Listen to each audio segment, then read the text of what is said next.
Catatan hantu.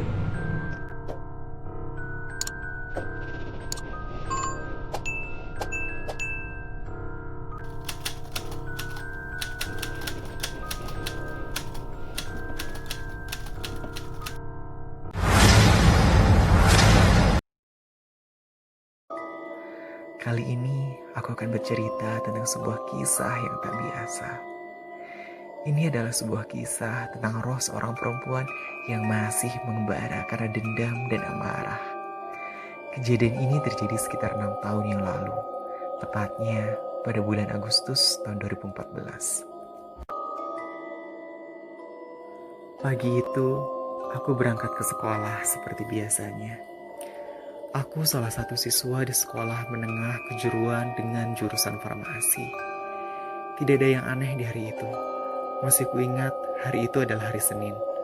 Upacara bendera menjadi rutinitas kami di setiap Senin pagi. Keanehan mulai terjadi ketika upacara bendera sedang berlangsung. Dari arah toilet, tiba-tiba terdengar seorang siswa menjerit. Beberapa guru menghampirinya. Seorang guru lain menyuruh siswa untuk tetap tenang dan melanjutkan upacara dengan hikmat. Sejenak, aku melihat beberapa bayangan aneh. Sesosok wanita bergaun putih terlihat menangis dan tertawa di koridor sekolahku. Bukan hanya satu jumlahnya, namun lebih dari 10. Kemudian aku melihat sekitar sekolahku beberapa sosok mengerikan muncul. Sebagian berwujud ular dan harimau, tengkorak, dan pria berbulu tinggi besar yang biasa orang sebut sebagai genderuwo. Perasaanku semakin takut. Beberapa di antara mereka memperhatikan kami penuh dengan curiga. Aku memang terbiasa melihat semacam itu. Namun entah mengapa, kali ini perasaanku berbeda. 3 hari sebelumnya, tak jauh dari sekolahku, telah ditemukan seorang mayat perempuan yang mati terjatuh dari jembatan. Situasi semakin mencengam. Secara tiba-tiba, beberapa temanku terjatuh pingsan. Dalam perjalanan, mereka menjerit, menangis tanpa alasan. Satu persatu teman-temanku berjatuhan. Gesekan antara alam makhluk astral dan diriku semakin kuat. Entah rasanya, benteng pertahananku akan segera roboh. Seorang guru menghentikan upacara bendera. Kemudian kami memasuki kelas kami masing-masing. Kami semua berdoa sesuai dengan ajaran kami masing-masing. Memutar 99 nama Asmaul Husna di sekolahku dengan menggunakan speaker. Beberapa temanku mulai kerasukan. Mereka tiba-tiba menjerit dan menangis tanpa alasan. Di balik pintu kelasku, aku melihat seorang wanita mengenakan kemeja putih yang menutupinya sampai batas paha dan kepalanya penuh dengan darah menghampiri keperlahan. Bau amis mulai tercium. Dari arah belakang, sesosok wanita setengah ular mulai mendekat. Aku menengok ke sebelah kiri. Sosok harimau seakan hendak menyergapku. Pada waktu itu setiap siswa telah diintai oleh masing-masing makhluk yang berbeda. Namun entah mengapa, harus ada 3 makhluk sekaligus yang menyergapku. Aku berdoa melawan energi negatif yang perlahan aku rasakan masuk melalui jemariku. Aku semakin melemah, doa-doaku patah, perlahan suaraku berubah haluan. Secara tiba-tiba, aku melihat bayangan siluman ular dan harimau merasuk tubuhku. Aku tidak mengingat dengan persis apa yang kulakukan setelah mereka berhasil merasukiku. Dalam bayanganku, aku melihat sesosok putri cantik berbadan ular sedang berjemur di sungai dan seorang pria berbadan kekar menjaga wanita tersebut. Namun, pada kali ini, aku tidak akan menceritakan kisah keduanya. Singkat cerita, tiba-tiba aku tersadar. Temanku mendoakanku dan memberikanku segelas minum. Namun sejenak saja aku membuka mata.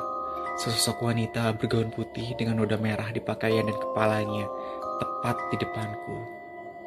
Ia merasuk tubuhku. Dia berbisik, "Biarkan aku masuk. Aku hanya ingin bercerita." Aku kembali tidak sadarkan diri. Aku melihat masa lalu wanita tersebut. Beginilah kisahnya. Tiba-tiba, aku berada di sebuah ruangan, tepatnya kamar seorang wanita.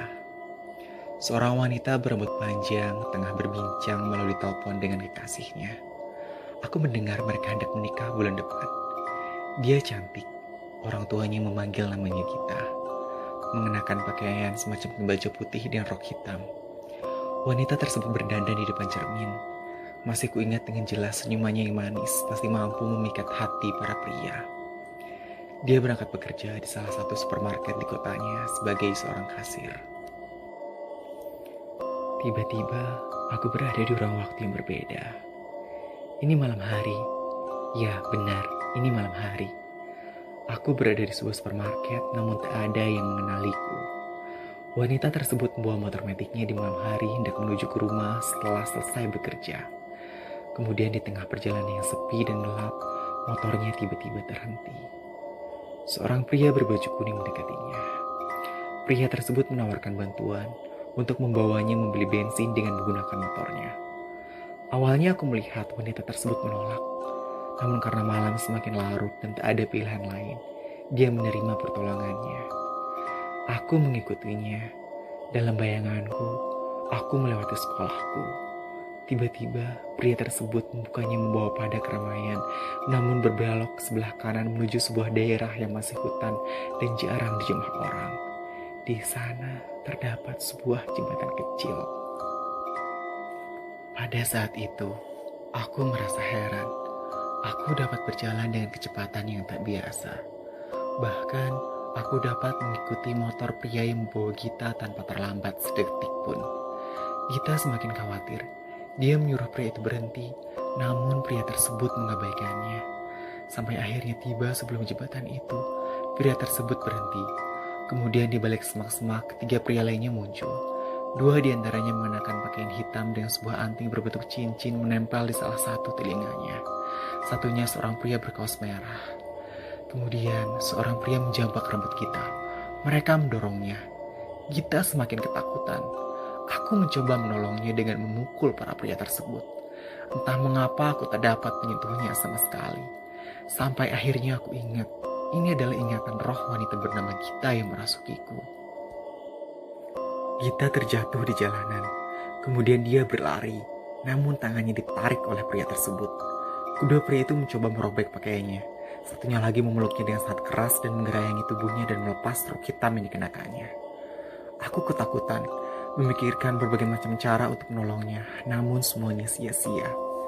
Gita semakin meronta melawan keganasan keempat pria tersebut. Seorang pria terus memukuli kepalanya hingga berdarah. Gita tak tinggal diam. Dia terus melawan para pria tersebut. Sambil menjerit meminta tolong, dia berhasil lepas dari cengkraman para pria dan berlari menuju arah jembatan. Namun seorang pria melemparnya dengan batu sampai kepalanya berdarah. Gita semakin melemah. Keempat pria tersebut membawa wanita lemah tersebut di balik semak-semak. Aku melihat kejadian itu dengan sangat jelas sekali. Darah dari kepalanya bercucur dengan sangat hebatnya. Keempat pria tersebut tanpa henti melakukan asusila terhadap Gita secara bergantian. Pada saat itu aku menangis. Seakan-akan aku merasakan kepedihan yang dialami oleh Gita. Setelah puas melakukan asusila terhadap Gita, aku masih dapat mendengar nafasnya Gita yang kian melemah. Keempat pria tersebut membiarkannya tergeletak. Seorang pria berbaju merah menghubungi kawannya melalui sambungan telepon. Dia berbicara. Halo bro, mantanmu sudah kita habisin. Mereka berempat tertawa ria, sementara Gita semakin melemah dan tak sadarkan diri. Kemudian keempat pria tersebut memikirkan suatu cara untuk menghilangkan jejak mereka. Mereka membawa tubuh Gita. Aku mendengar Gita berkata dengan suara yang kian melemah. Tolong, tolong, tolong. Kemudian mereka melempar tubuh Gita dari atas jembatan. Kejadian tersebut sangat memilukan. Kepala Gita terbentur dengan hebat di sebuah batu. Darahnya mengalir di antara aliran sungai di bawah jembatan. Gita yang cantik, namun bernasib malang. Aku terdiam membisu sesaat menyaksikan kekejian demi kekejian yang mereka lakukan. Beberapa waktu kemudian, roh Gita berdiri tepat di seberang jembatan itu. Dia berkata, "Tolong aku, tolong." Entah, ketakutanku akan Gita seakan hilang. Aku menghampirinya. Perlahan semua wajah seramnya dan kepalanya penuh dengan darah. Dia berubah menjadi Gita seperti masa dia hidup. Aku berkata, "Aku akan menolongmu." Dia menangis terus-menerus memecah kesunyian malam. Gita mulai bercerita bahwa calon suaminya bernama Rio. Dia akan menikah di bulan depan bersamanya.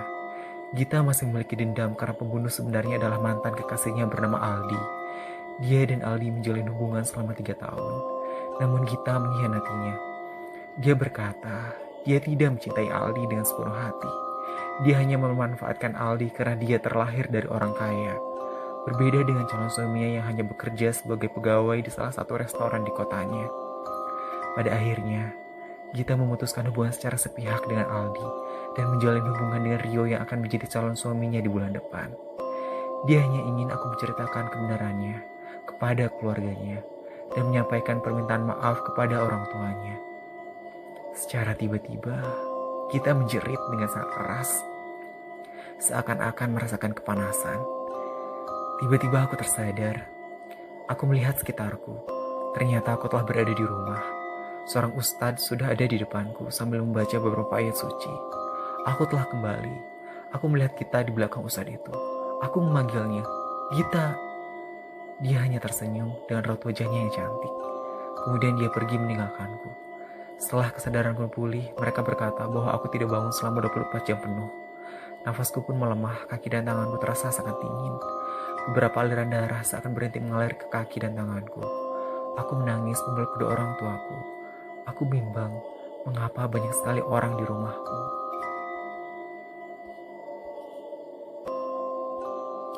Setelah 2 hari aku mengalami pemulihan, aku menceritakan kisahku kepada sahabatku. Ternyata dia mengenal Gita. Gita adalah salah satu anak dari tante sahabatku. Dia ditemukan tewas di bawah jembatan. Aku menceritakan kisahnya dan dia menceritakan kembali semua penglihatanku kepada keluarga Gita. Sampai akhirnya aku melihat sebuah berita bahwa Aldi, mantan kekasih Gita, telah ditangkap oleh pihak kepolisian. Menjelang malam tiba, Gita menghampiriku. Dia masuk ke dalam mimpiku. Wajahnya terlihat cantik dan berseri. Dia hanya berkata, "Terima kasih. Aku akan pergi dengan tenang." Setelah permasalahan dengan Gita selesai, sesosok putri ular dan seekor harimau kerap kali menggangguku.